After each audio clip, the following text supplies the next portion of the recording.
If I were able to leave these debates, I'd attach stakes to myself and jump in a line exhibit. The end can't come fast enough. Is Fallout 3 a good RPG? Oblivion makes Fallout 3 look like a linear roller coaster thrill ride along God of War. How so? The world was pretty sparse in Oblivion compared to Fallout 3.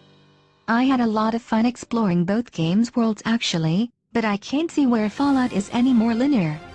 Bethesda, you don't even try anymore, do you? The environments are also just a lot more interesting. Getting to rate the White House half blown to shit is cooler than generic K500. Dear God, it's me. Please martyr me like you do Jesus. I don't need to martyr for sin or anything, but perhaps something cool like holographic pubs. For me, I had the same problem with Fallout. I thought it was boring as hell following my dad around the halfway point.